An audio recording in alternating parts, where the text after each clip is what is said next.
With the recent release of the Chimera Prologue, many players were shocked at the sudden turn of events, the tortured nature of Ballas, the sudden appearance of the man in the wall, and the disturbing motivations of Natah. This short video is mostly just a summary of the events in the quest, with only a mild bit of speculation, but hopefully it can clear up any confusion regarding the brief events within the quest.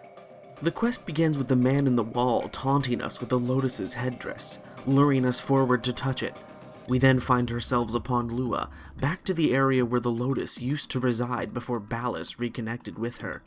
It would seem that this trip to Lua is not entirely real per se, instead being a transference-fueled vision, as we later come to realize. This vision is likely an attempt by the man in the wall to further break down our mental barriers, weakening us to a point where we can be corrupted like Rel.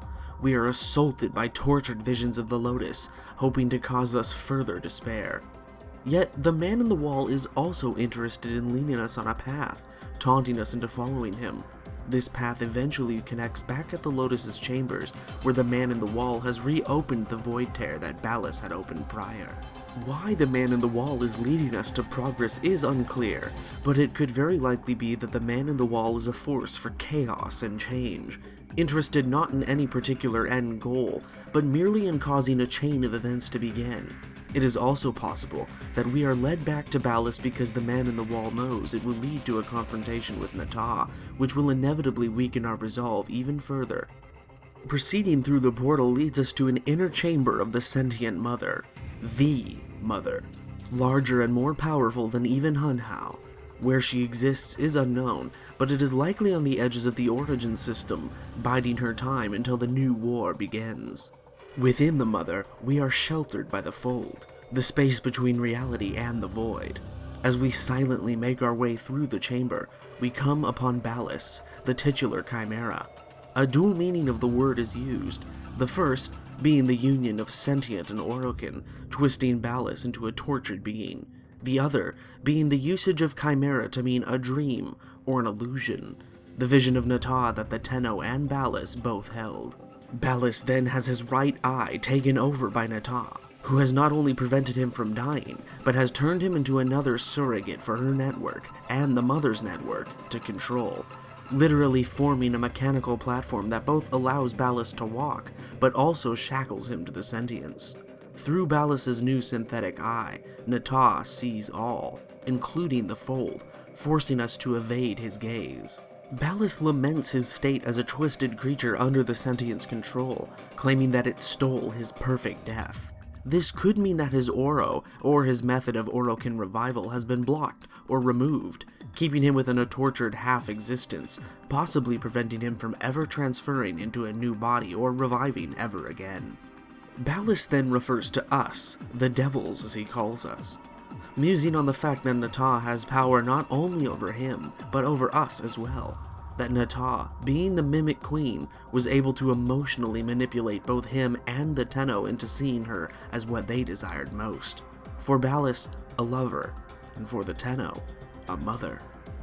He further laments that the Lotus awakening the Tenno was yet another manipulation, leading to the destruction of the Grineer and the Corpus, potential allies in defending against the oncoming sentient war.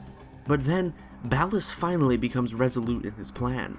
He realizes that love must die, and that the Lotus was just an idealized division of Margulis for the Tenno, and a hopeless dream for himself, reaffirming that there is no Lotus, only the sentient, only Natah.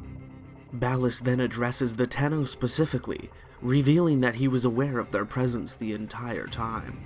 Keeping his gaze away from both the Tenno and the blade he has been constructing, he finalizes its form, revealing it to be the Paracesis, the legendary sentient slayer. Resisting the control of Natah, he beseeches the Tenno to absorb the memory of the Paracesis, the idea of it, the process to build and master it.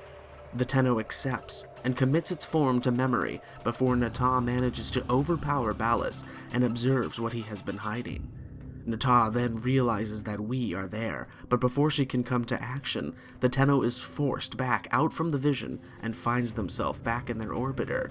but now with the tool to defeat the sentience within their mind. But the Tenno also returns with many questions. Is Nata truly a malevolent force, merely acting so perfect the part of the mother that she forgot her true purpose?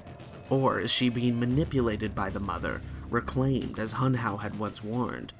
Further, is the man in the wall an agent of good, assisting us as a coexisting presence within our mind?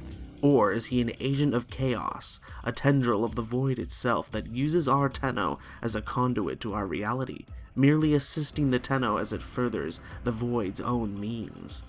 But as with many things in the Warframe universe, these are mostly uncertain.